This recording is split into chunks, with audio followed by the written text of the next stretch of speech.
Mm, acá dice grabar, detener transcripción. Ya, ok. Bueno, entonces voy a apagar mi cámara porque a veces se interrumpe la cámara ahí con la presentación. En pantalla lo que tienen es la presentación, ¿verdad?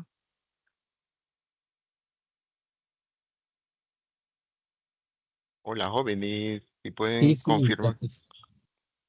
Perfecto. Bueno, hemos propuesto esa idea de ontoteología porque es eso, o sea, estamos en la Edad Media, lo que encontramos es una doctrina del ser, en cuanto a ser, como diría Aristóteles, pero vinculado a la teología como una especie de justificación o de explicación racional del ser de Dios, que ya lo habíamos un poco adelantado con Santo Tomás, ¿verdad? Es decir, Tomás decía, es que de todo lo que se ha hablado es de la historia de la salvación, pero no se ha abordado a Dios, ¿verdad? Y eso es el gran reto de Tomás cuando se encuentra con ese tesoro llamado metafísica de Aristóteles.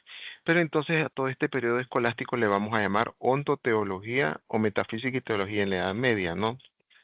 Eh, todos los medievales giraban en torno a la teología común sin más, la pregunta, ¿verdad? Todos los medievales o una constante reedición de la ontoteología de la metafísica de Aristóteles.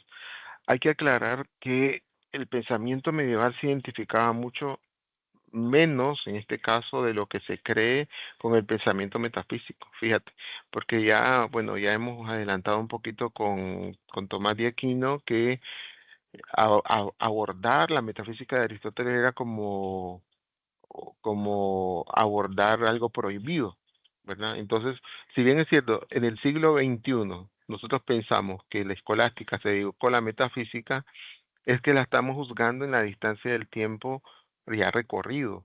Pero ellos no tenían conciencia de estar haciendo metafísica, eso es lo que quiero llegar. Entonces, cuando los medievales hablan de la metafísica, casi siempre tratan del texto de Aristóteles que se esfuerzan en comentar. Por eso en el texto que ustedes van a leer sobre el ente y la esencia de Tomás va a decir constantemente, como dice el comentador, y realmente el comentador es habíamos dicho que es Alberto Magno, en el caso de Tomás. Han habido un montón de otros comentadores, pero al que se está refiriendo Tomás es a su maestro Alberto Magno. Entonces, se habían limitado a comentar, sobre todo se preguntaban por el objeto de dicha ciencia.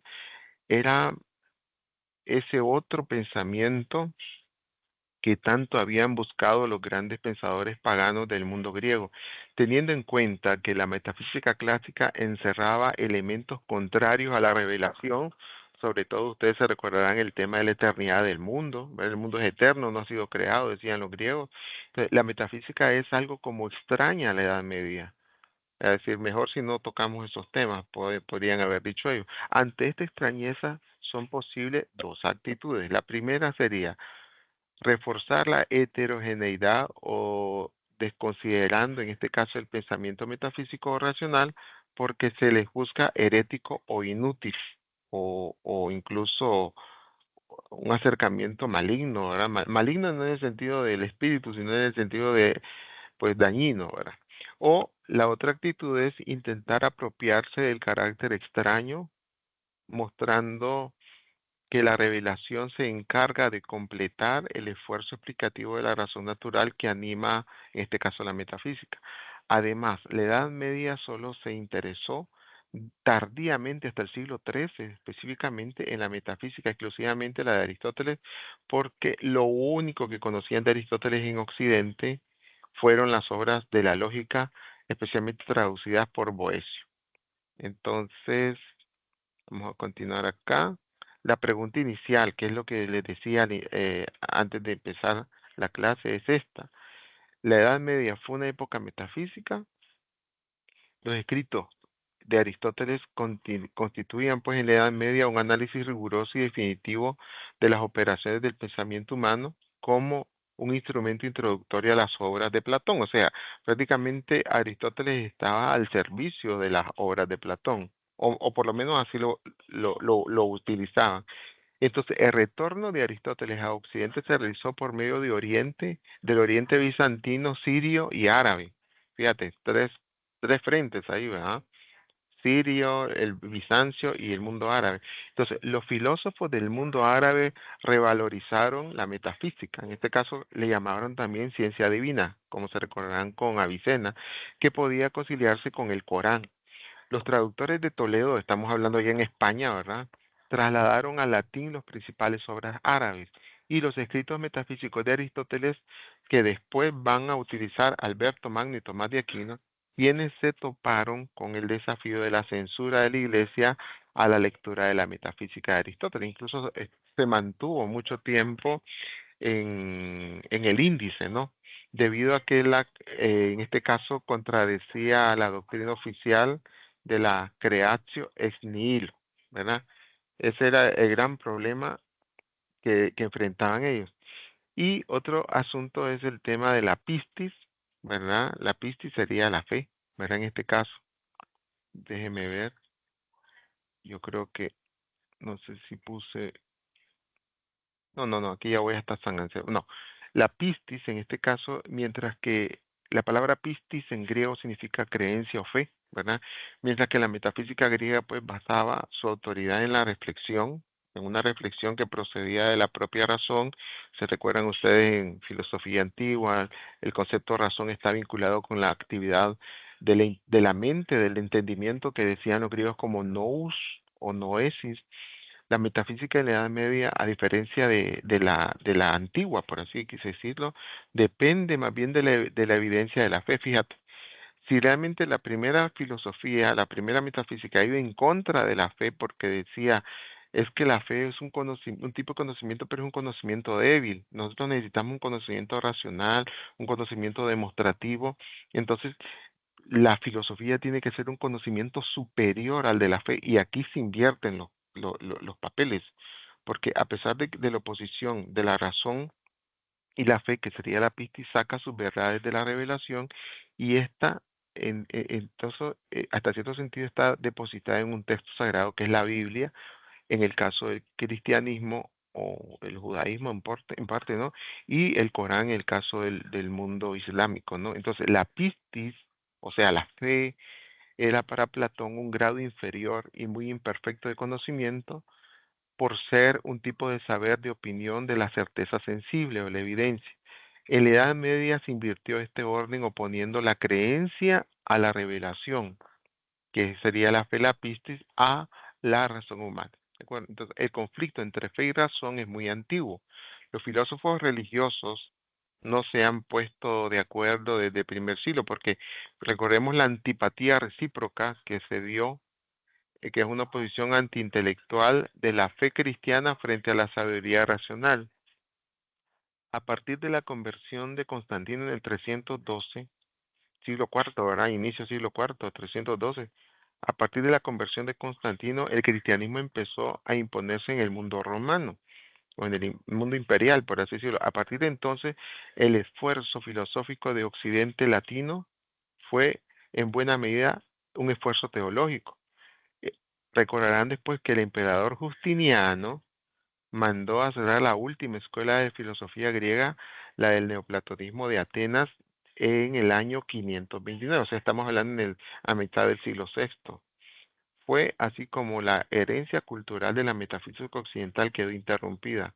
Entonces, la decisión de Justiniano se explica debido a que su objetivo principal era la unificación del imperio, por lo que la unidad religiosa era el medio, o sea, la religión era como un medio esencial para la realización de esa política de unión. Entonces, las obras clásicas de Platón, Aristóteles y Plotino solo se conservaron en la tradición bizantina y árabe. Y eso nos lo da a conocer Simplicio, que sería como un gran historiador, así como fue Aristóteles de su tiempo. Simplicio, el último filósofo pagano y el que nos ha transmitido el poema de Parménides, que es el que estudiamos al inicio de este curso, huyó a Persia, empezando así un desplazamiento de la ciencia y a esas regiones que no volverá a Occidente sino hasta finales de la Edad Media. Y los griegos habían definido la sabiduría y la filosofía como una búsqueda de la verdad y los primeros principios. Para el cristianismo esta verdad había sido revelada de una vez y para siempre en la Sagrada Escritura. Así que no había necesidad de andar buscando filósofos porque todo estaba dicho en la Sagrada Escritura y la tradición apostólica, sobre todo prolongada en la iglesia y en los concilios, ¿verdad? Esto con relación a esta historia que habíamos visto de la conversión de Constantino, y aquí tenemos pues, el mapa de los dos imperios divididos, el de Occidente y el de Bizancio. ¿Alguna pregunta hasta el momento? No sé si hay alguna duda, algún comentario antes de pasar a Anselmo.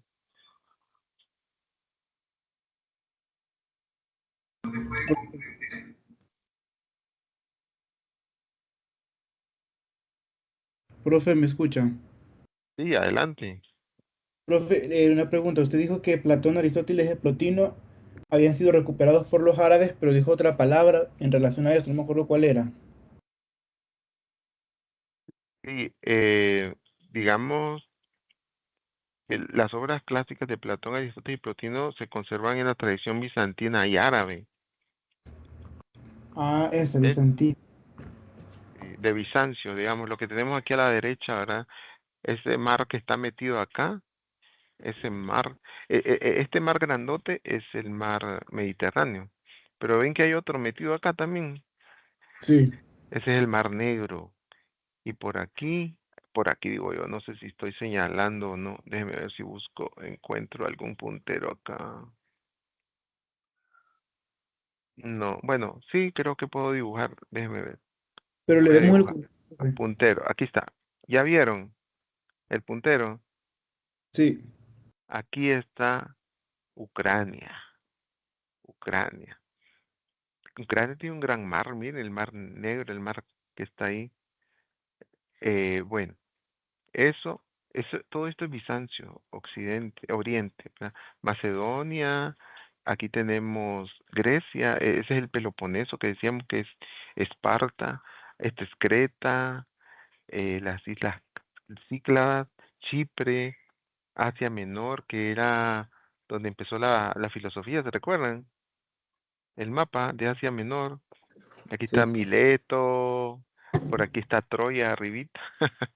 ¿Usted cree que ahí era Troya, no? Bueno, todo esto que está partido por la mitad, de donde Macedonia para la derecha es Bizancio.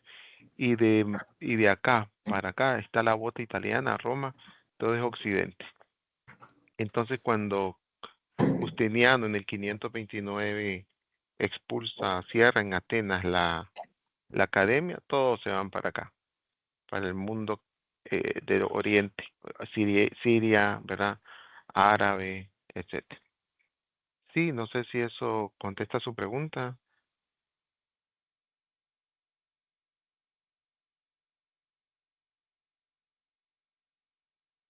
Asumo que el silencio es una Sí, sí. respuesta. Perdón, se me trabó el cursor, pero sí, profe, gracias. Ahí está bien. Bueno, ahora vamos con nuestro amigo Anselmo de Canterbury. Entonces, eh, en el eh, siglo XI estamos en el 1000, ¿no? En el año 1000. En el siglo XI la fe continúa siendo una condición de posibilidad para entender y a la inversa, ¿va? Entender para creer y creer para entender. Aparece una filosofía en forma de plegaria, como ponemos aquí, que dice lo siguiente. No sé si alguien me quiere leer esa plegaria o esa filosofía en forma de plegaria. Yo le ayudo, profe. Adelante. Anselmo y la prueba ontológica. En el siglo XI aparece una filosofía en forma de plegaria. Tú eres un ser por encima del cual no puede ser pensado nada mayor porque si Dios no existe más que en el pensamiento y no en la realidad, no sería aquello que se pueda pensar como lo más grande, porque lo que existe realmente es más grande que lo que existe solamente en el pensamiento. Muchas gracias. Vamos a quedarnos con esta última frase. Dice, lo que existe realmente es más grande que lo que existe solamente en el pensamiento. A ver, ¿alguien me puede interpretar esto último que está proponiendo San Anselmo?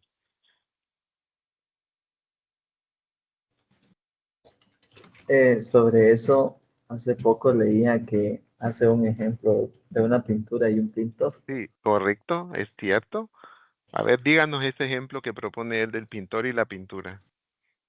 No me recuerdo muy bien, pero creo que si no me equivoco, dice que la pintura que ya existe, que ya está, es más, más grande porque existe como tal. Es más grande que en el pensamiento del pintor.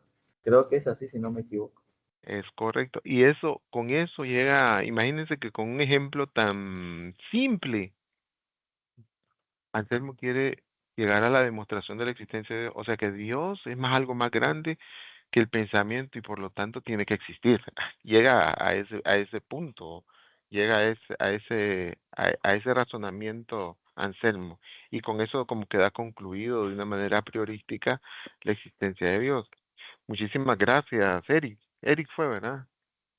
Sí, sí, gracias. Gracias a usted. Entonces, como el ejemplo del pintor que proponía, que nos contaba Eric, ¿verdad? Como el ejemplo del pintor, primero, dice él, un cuadro que todavía no existe y que solo existe en el pensamiento del pintor está en un estado de proyecto. Y el cuadro que el pintor ha hecho y que existe, aún con el cuadro pintado, puede distinguirse entre el cuadro pensado y el cuadro real. Anselmo solo pregunta de forma cuantitativa. Cuantitativa significa cantidad, ¿no es cierto? ¿Qué es más? Dice él. ¿Qué es más, el magis, el mayus? ¿Qué es más grande? Por eso se acuerdan, no sé si se recuerdan que les dije del cantito. ¿Sí se acuerdan el cantito? Que les dije que era de San Anselmo, pero era un chiste, pero sí, la verdad es que quien compuso ese canto es muy anselmiano sin saberlo. ¿Quién se sabe el canto?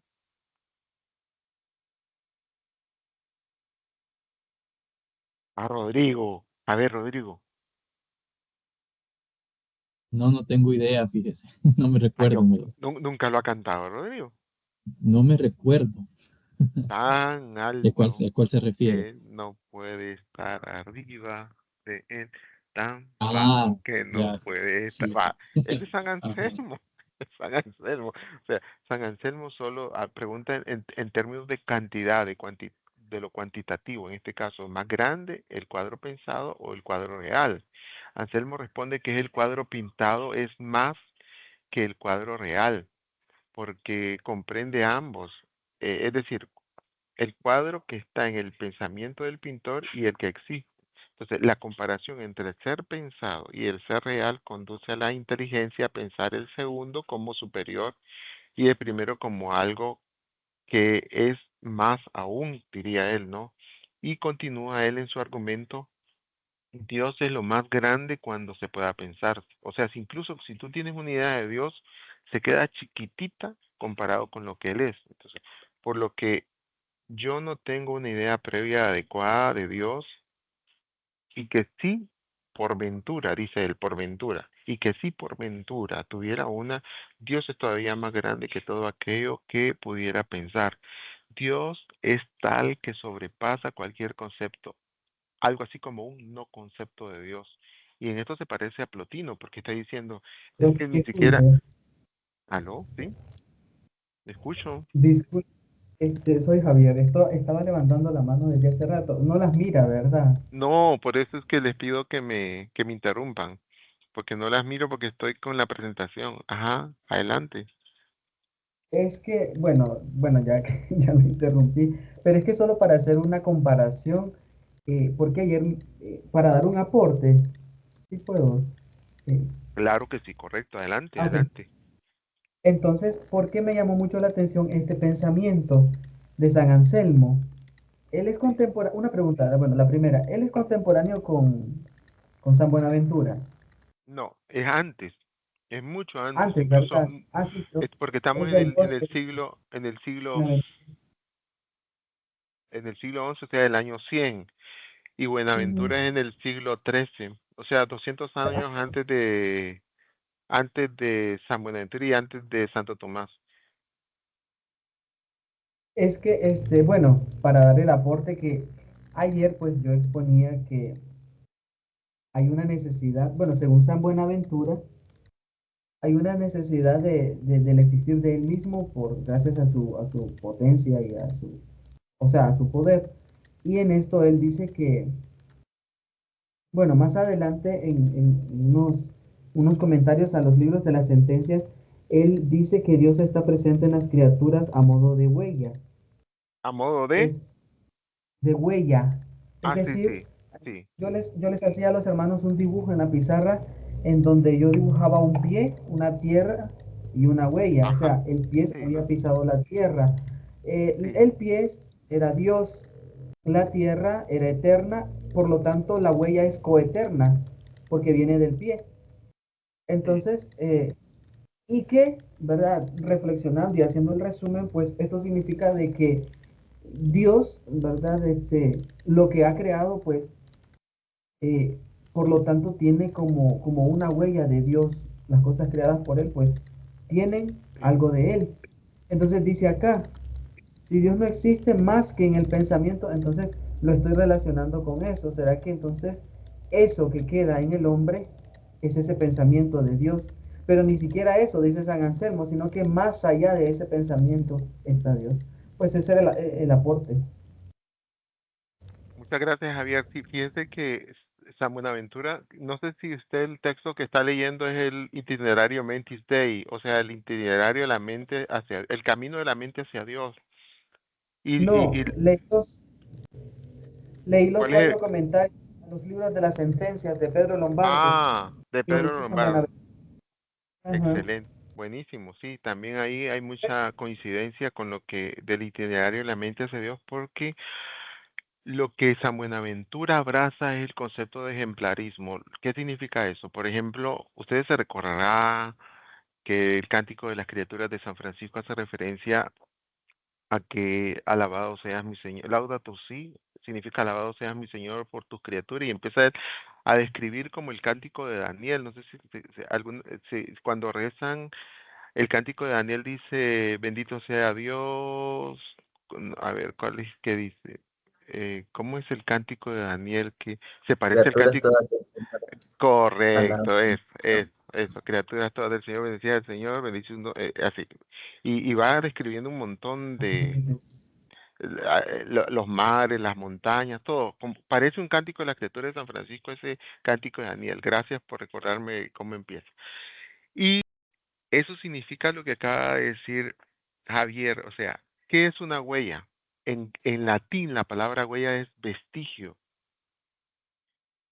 Hay un vestigio, significa quedó una estela, algo pasó aquí. Entonces dices tú, te maravillas por lo que pasó ahí, digamos, vas a Antigua Guatemala y ves las ruinas y dices tú, aquí pasó algo, ahí están los vestigios. ¿Y qué haces tú? Como te decía el otro día, por naturaleza somos metafísicos, ¿verdad? A Milcar, a Milcar, a Milcar, Antes, Ramón. ¿Te recuerdas aquí que estoy. yo dije eso en la clase anterior? Todos por naturaleza somos metafísicos. ¿Sí te recuerdas? Este, sobre la pregunta que me diste la semana anterior, No, eso fue el miércoles. Yo dije, todos por naturaleza, todos somos metafísicos, al fin y al cabo. ¿Por qué dije eso? ya no me acuerdo todo. ¿Sí?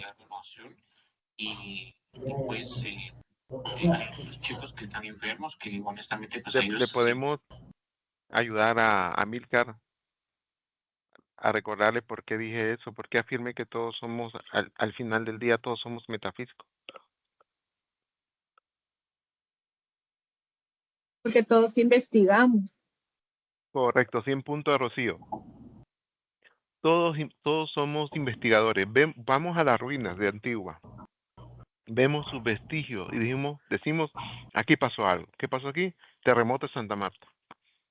Se trajo al suelo toda la Antigua. Entonces, lo que nos quedan son vestigios. Y quien anda detrás de los vestigios se llama investigador. O se llama investigador, pues, anda detrás de los vestigios. Entonces, utilizando esta analogía que nos acaba de proponer eh, Javier, nosotros la huella, dijimos que es vestigio, vamos detrás de la huella y nos lleva hacia su origen, a su origen directo o a su origen indirecto, a través de la mente, porque hay cosas que no vamos a llegar en el proceso de investigación conceptual, pues tendríamos que llevar al concepto original. Y eso prácticamente es lo que hace Anselmo, o sea, parte de la realidad y de la realidad llegará a Dios, ¿verdad? ¿Estamos bien hasta acá? No sé si también Profe, respondo a la inquietud de Javier. profe, disculpe. Adelante, No sé si puedo dar otro aporte. dele, y para eso estamos, para escuchar sus aportes, Javier, adelante. Es que San Buenaventura también da otro ejemplo. Bueno, ayer me faltó. Este no lo di ayer. Ayer tuve una exposición sobre eso, por eso tengo como fresco esto que estudié. Entonces, también lo relaciono con otro ejemplo que da San Buenaventura cuando él dice que Dios procede también a modo de una luz eterna. Entonces yo analizándolo y haciendo mis dibujos, hice un sol, ¿verdad? En donde esa luz, pues para darles un poquito el ejemplo y que se imaginen, Ajá, esa luz que es el sol, es eterna, es sí, una suprema luz. Pero entonces al punto está la luz y está el esplendor que es el Hijo. Entonces, y la sombra que se provoca es la criatura. Por lo tanto, de la luz resulta la sombra. Y pues esa sombra pues la estoy relacionando de nuevo con ese pensamiento que dice San Anselmo. Si Dios no existe más que en el pensamiento y no en la realidad, no sería aquello que se pueda pensar como lo más grande. Porque lo que existe realmente es más grande que lo que existe solamente en el pensamiento. Esto lo estoy relacionando con esa luz, esa suprema luz. Ese cuerpo opaco es el esplendor del Hijo que se antepone ante la luz, pero da también una sombra, que esa sombra es la criatura. No sé si me explico. excelente analogía. De hecho, quien explota muchas analogías así como las que acaba de proponer Javier es Santo Tomás. Pues Santo Tomás utiliza mucho este recurso de la analogía y ha nacido de esa experiencia, aunque criticará después este argumento de San Anselmo, pero sí parte de ahí, o sea, partirá de ese proceso un tanto deductivo, podríamos decir. Incluso la mayoría de ellos lo que está pensando es que lo primero que nosotros pensamos o que lo primero que tiene acceso a nuestra inteligencia es el ser. Ellos de una vez lo plantean así de romplón, ¿verdad? Pero necesitamos un poquito más de explicación con respecto a eso.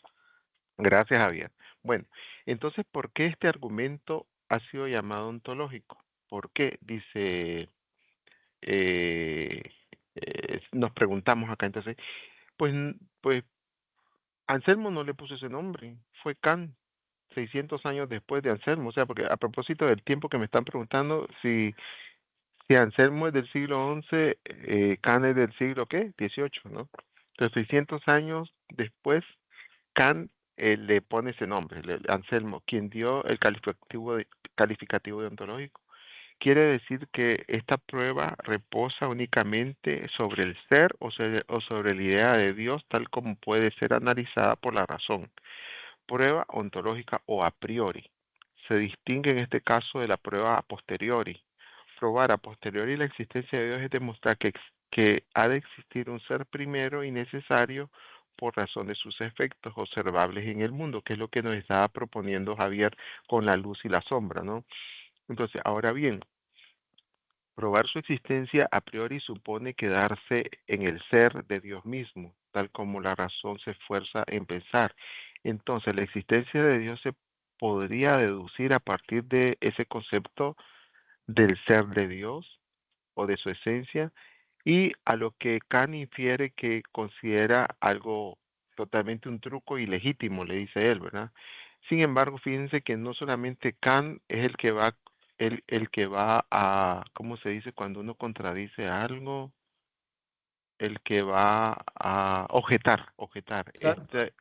este argumento ontológico, porque aún en vida de San Anselmo hubo un hermano de él, de hábito, digamos, hermano hermano monje, dirá que el argumento también fue impugnado en vida de San Anselmo por el monje Gaunilón. Óigalo bien, el monje Gaunilón, quien decía que no es legítimo apoyarse en el pensamiento para afirmar la existencia fuera del pensamiento. Fíjate que lo que le critica a Gaunilón a Anselmo es como encontrar una especie de un vicio del pensamiento, o sea, una cuestión, no se puede definir una cosa acudiendo a su propia definición, ¿verdad? Entonces lo que es como un vicio, como que si fuera una especie de tautología.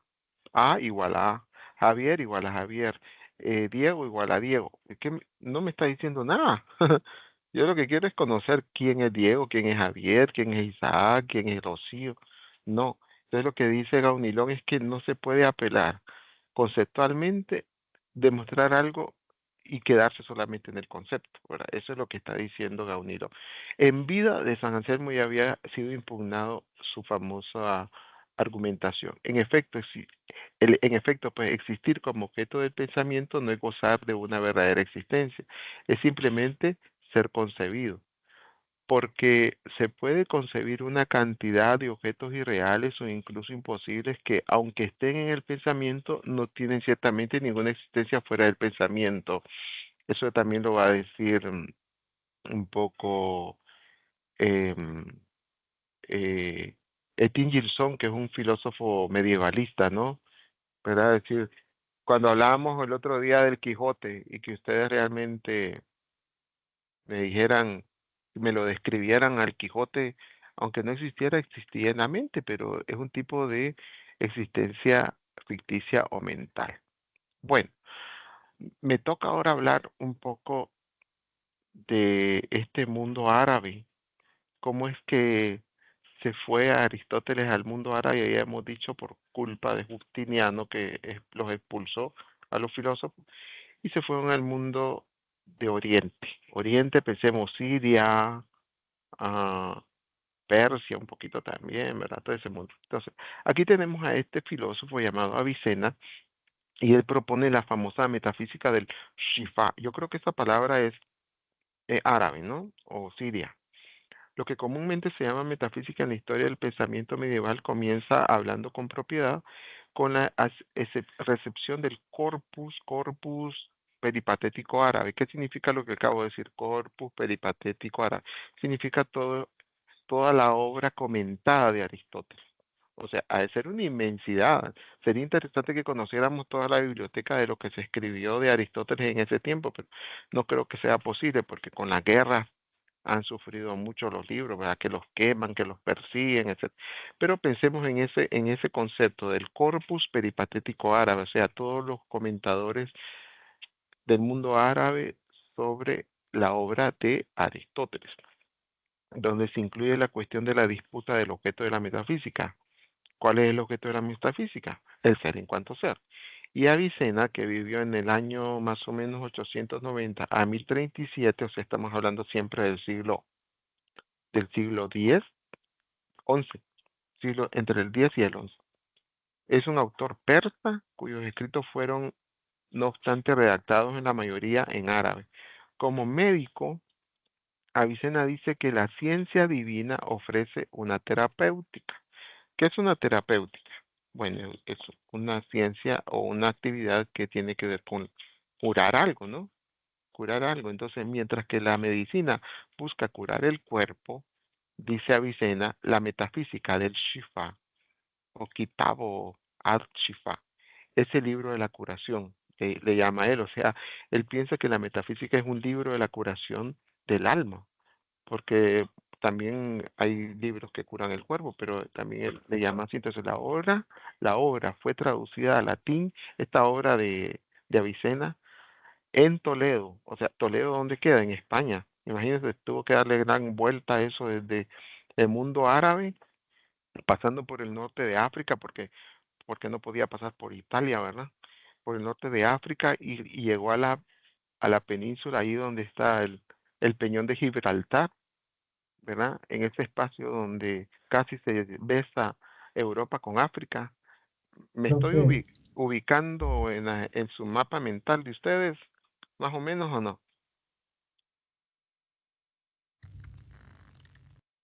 Vamos a ver Profe, si tengo. disculpe, Adelante. ¿qué significa Shifa, dijo? Significa el libro de la curación, Ah, ok, gracias. porque él era médico, entonces lo está leyendo el libro como médico, ¿verdad? Entonces, este libro fue traducido en Toledo. Estamos hablando, ¿dónde queda Toledo? España. España. En el siglo XII, o sea, en el año 1100 y algo, ¿verdad? O sea que fue muy inmediato, porque hoy todo es tan inmediato, pero en ese tiempo traducir un libro era muy costoso en tiempo y en esfuerzo, ¿verdad? Entonces, en Occidente, cuando digo Occidente es el mundo europeo occidental, ¿no? Entonces, en Occidente la obra de Avicena se conoció incluso antes de que llegara a conocerse la metafísica de Aristóteles. O sea, fíjate que fue como un libro propedéutico, un libro que allanó el camino para la metafísica de Aristóteles, porque dichos traductores se interesaron más por la filosofía árabe, musulmana y judía que por el corpus aristotélico. Fíjense que es interesante porque recordarán ustedes que la reina Isabel, la que mandó a Colón para que viniera a estos mundos, em, ella, su rollo más fuerte era cristianizar y catolizar, no sé si se puede decir así, catolicizar toda España, expulsando a los árabes y también a los judíos, ¿verdad? Pero antes de eso ya había habido todo un acercamiento con el mundo árabe a través de las traducciones de estos hombres, de estos autores, el siglo XI, incluso el mío Cid, piensa en el mío Cid, en esa literatura que todavía no era español, o sea que antes del español como idioma y como idioma escrito, también teníamos el árabe metido en España a través de esta escuela de traductores de Toledo. Entonces, más que Aristóteles fue Avicena quien inició en Occidente pues el aristotelismo, por no decir que la filosofía. Entonces, Avicena defiende la idea de una emanación, un poquito plotino, ¿no? Emanación eterna del mundo, de nuestro mundo a partir del ser necesario. Pero también la idea según la cual la primera emanación, a ver, ¿qué palabra puedo utilizar yo en vez de la palabra emanación que ya hemos visto con Plotino? Y que ustedes ya lo hicieron en el examen, ya respondieron esa pregunta. En el parcial apareció. ¿Qué palabra puedo sustituir por emanación? No era hipóstasis. Correcto, correcto. La hipóstasis. Entonces, la metafísica, tal como, gracias, Isaac, ¿verdad? Los identifico por el sonido de la voz. La metafísica, tal como la concibe pues este autor Avicena, pretende ser ante todo una explicación racional del conjunto de lo real. Sin embargo, sus atrevidas reflexiones, porque era muy, muy creativo él, ¿no? Sobre la emanación de todas las cosas a partir del ser necesario o sobre la eternidad del mundo y la negación de los conocimientos de lo individual por parte de Dios, como sus reflexiones sobre el objeto de la metafísica, suscitaron muchas polémicas. Sin embargo, en la metafísica de Avicena, los filósofos medievales han visto su modelo para abordar sistemáticamente la cuestión sobre cuál puede ser el objeto de esta ciencia. Es evidente, dice Avicena, que toda ciencia posee su objeto propio. Pero, ¿en qué consiste exactamente el objeto propio de esta ciencia divina? Porque así le llama la metafísica ciencia divina.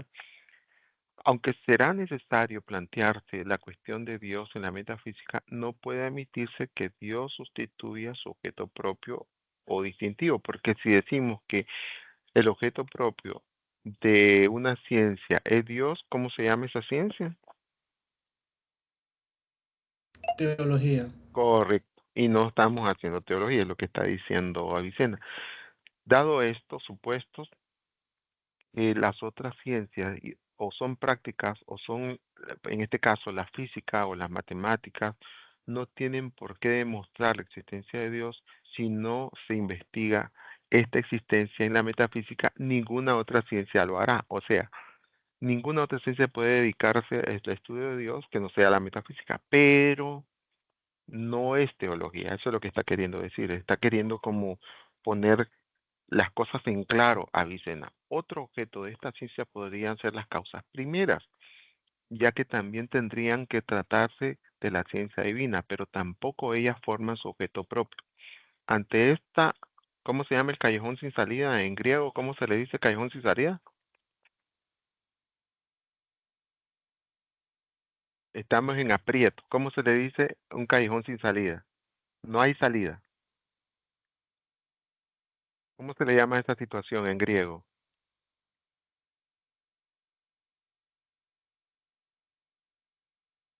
Pueden echar mano de sus apuntes.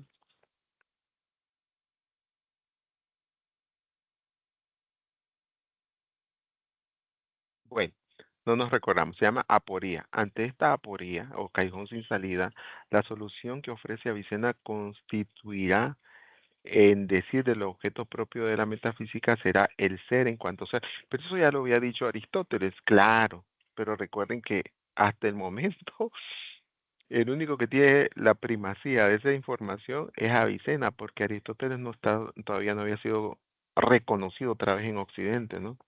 Es decir, el ser que es común a todas las cosas que son. Avicena se constituye así en el primer pensador de la historia de la metafísica que impone esta solución de ese callejón sin salida o aporía. Cae de su peso que la física no estudia los objetos en cuanto son seres o sustancias, sino en cuanto que están sometidos al movimiento y al reposo, diría Avicena. Las matemáticas se interesan por la medida y el número, o sea, por el ser en cuanto a accidente matemático. Estas dos ciencias del ser se estudian en fusión con una cierta limitación en cuanto depende de la materia, en cuanto al número o en cuanto a la medida. En ambos casos, el ser se presupone, pero no lo estudian. No lo estudian. Ellas estudian el accidente, pero no el ser. Este ser será el objeto de la metafísica. Estudia todo lo que tiene relación con el ser sin ninguna especie de limitación o condición. Entonces, las categorías que son las especies del ser, como la sustancia, la cantidad, la cualidad, que serían los accidentes, a eso le corresponde a las demás ciencias. Pero en la metafísica lo que le corresponde es el estudio del ser, el ser en cuanto ser entendido como lo que es común a todas las cosas que son, y Avicena dirá que este ser es lo primero que se imprime del entendimiento. Fíjate que esta frase, yo no sé si podríamos memorizarla, la de Avicena. ¿Qué es el ser? Es lo primero que se imprime del entendimiento, por eso lo reconoces tú inmediatamente, diría Parménides, ¿verdad? Es lo mismo ser que pensar.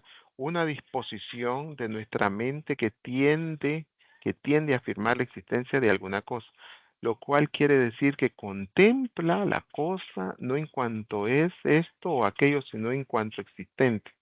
Esta intención, mira la palabra, intención es como tu vista está dirigida hacia algo. Entonces, al estar dirigida tu vista hacia algo, está dirigida intencionalmente, o sea, está como intención es sinónimo de atención, digamos que entonces, esta intención que concierne al ser o a la existencia apunta a la cosa, que remite a su cuididad de la naturaleza de la cosa. Avicena es el responsable de la distinción entre la esencia y la existencia. Es un libro que ustedes van a leer de Tomás de Aquino, El culpable, Avicena. Avicena es el responsable de esta distinción entre esencia y existencia. El ser, como se conocerá en Occidente latino del siglo XIII. En otras palabras, la existencia puede ser considerada como un accidente de la esencia o algo que adviene a la esencia cuando es puesta como existente. Este es el concepto de ser que constituirá el objeto de por excelencia de la metafísica. Bueno, mira, gran aporte que da a nuestro amigo Avicena. Y bueno, el Él es el que acuña también este concepto famoso del ser necesario. Para Avicena, necesario significa una afirmación cierta de la existencia, lo cual significa que sigue a Aristóteles, para quien lo necesario es lo más digno de ser pensado. Eso lo ha dicho ya en los analíticos, en los textos de lógica. El privilegio de la existencia necesaria lo llevará a afirmar a Dios como un ens necessarium en latín, un ser necesario. Podemos distinguir entre ser necesario y ser posible. El ser necesario es aquel que carece de causa, o sea, no tiene causa, es incausado en este caso, mientras que el ser posible sí tiene causa, un ser absoluto y ser por otro, decíamos el otro día en clase. Aquí la distinción entre esencia y existencia desemplea en este caso un papel determinante, mientras que el ser necesario posee en sí mismo el principio de su existencia, lo cual podríamos decir es por sí, un ser por sí o AC en latín. El ser posible no es el mismo causa de su existencia. Para Avicena, si se quiere admitir una causalidad estrictamente necesaria, hay que admitir una cosa que exista al mismo tiempo y que aquello que ella es causa y cuya causa es necesaria. Es la idea de la creación, dice Avicena. La idea de creación no quiere decir que la existencia procediera de una decisión anterior en el tiempo. Entonces, la creación denota una dependencia ontológica y no una sucesión temporal. Entonces, la creación hay que entenderla de manera de una emanación de los seres a partir de su inteligencia. Esta inteligencia se piensa a sí misma. ¿Y de dónde sacó esta idea Avicena? De Aristóteles, porque Aristóteles dice, ¿qué hace Dios? Pensar en sí mismo. Entonces, esta inteligencia se piensa a sí misma, pero en un mismo acto. Piensa la esencia y todas las cosas existentes.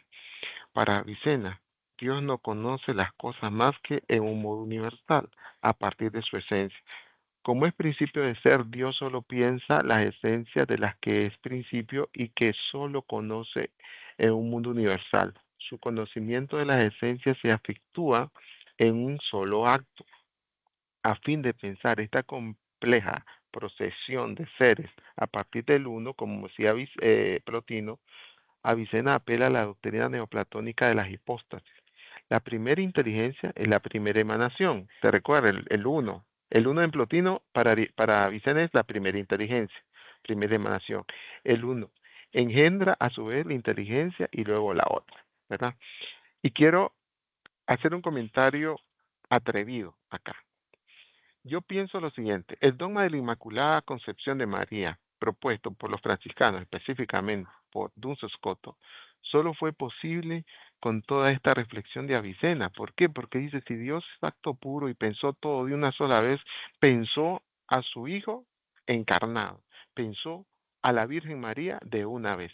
No es que el pecado, no es que la historia lo haya hecho cambiar, es que ya nos había pensado. Pero fíjate que el dogma aparece posterior a esta postura de Avicena y del redescubrimiento de Aristóteles. Es interesante que históricamente este dogma haya aparecido en el siglo XIII. Pero bueno, eso se lo dejo como inquietud, que como les decía, es un atrevimiento de mi parte. ¿Cómo lo puedo demostrar eso? Es una hipótesis apenas, ¿no? Pero bueno, cuando estés en teología, tú trata de resolver eso que acabo de decir yo. Bueno, hasta aquí, Avicena. Vamos ahora con su gran crítico, que es Averroes. Averroes ya no es de Siria, ya no es persa, ya no es árabe. Averroes es de eh, Córdoba. ¿Dónde queda Córdoba? España. Correcto, correcto. Entonces, mira, va a criticar a Avicena, pero ya ni Avicena está vivo, porque Avicena, ¿de qué edad era? ¿De qué año era? Dijimos. 1000. Ajá, de 900 al 137. ¿Han pasado cuántos años cuando aparece Averroes? Esa fecha, 200. esa fecha está mala, ¿no? ¿Cómo puede ser? Sí. 1226, mil. ¡Uy, qué error, qué error! pero digamos que han pasado más de un siglo, ¿verdad? Han pasado. Entonces, 1226, ha de ser 1228, ¿verdad? 1298 ha de ser, ¿verdad? ¿Alguien me puede averiguar el dato de Averroes? Averroes, su nombre es Ibn Rushd. Todos los árabes empiezan con Ibn, así como todos los judíos empiezan con Bar. Dice 1126, 1198. Ah, o sea que el año equivocado es el primero, ¿no? Sí, Ok, gracias. Corríjanme eso, por favor, ahí. Yo lo voy a corregir después. Espero que tenga memoria para hacer eso. Es Bueno, solo un número que cambia. un numerito. Se me fue un dedazo ahí. Bueno, Sí. este no era como Avicena, que era un médico. Este era ¿cómo podría decir? La palabra abogado en ese tiempo no existía, pero alguien que se dedicaba a las leyes, ¿no? Y andar haciendo trampa o andar haciendo contratos, algo así. ¿Va? Es un jurista de Córdoba, se opuso a diversas cuestiones de la metafísica de Avicena. En primer lugar, impugnó su concepción del objeto de la metafísica que favorecía hasta cierto sentido y era la primera en favorecer la lectura ontológica del ser en cuanto ser. Averroes vuelve más bien a interpretación de los comentaristas griegos de Aristóteles que hacía de Dios o de las sustancias separadas, en este caso la materia, y el objeto por excelencia de la metafísica, en este caso por estudio por excelencia de la metafísica como ciencia divina. Si Avicena había recurrido a la autoridad de los analíticos segundos de Aristóteles para hacer valer que no incumbe a una ciencia demostrar la existencia de su propio objeto, Averroes también se apoya en el texto de Aristóteles, pero según él, si la metafísica no tiene que demostrar la existencia del primer motor, se debe a que esto toca hacerlo a la física y no a la metafísica. La existencia de Dios no puede demostrarse más que por movimiento que se observa en la naturaleza. Entonces, el pensamiento de Avicena es más original y aunque más asistemático en un plano metafísico, pues continuó ejerciendo una profunda fascinación porque se apoyaba en una consideración universal del ser y de la idea que era esta la consideración del ser debía de conducir a la esencia del primer principio, pensado como ser puro en el ser y en esencia son lo mismo. Para un filósofo como Averroes, Dios ha creado el universo desde toda la eternidad. Es decir, que ha sido creado en un momento, momento determinado en el tiempo, nos obliga a contemplar la aparición de una causa en él que habría provocado que ese momento, una especie de alteración del mismo Dios, ¿verdad? Y esa sería como un poco la crítica que vamos a encontrar y que se van a enfrascar después todos los escolásticos que van a venir en Occidente a tratar de resolver si Dios creó en el tiempo o no creó en el tiempo. Y eso pues va a ser una encarnizada lucha entre franciscanos y dominicos. Bueno, lo dejamos aquí. Dejamos de grabar, jóvenes. No sé si alguien puede hacerme el favor de parar la grabación.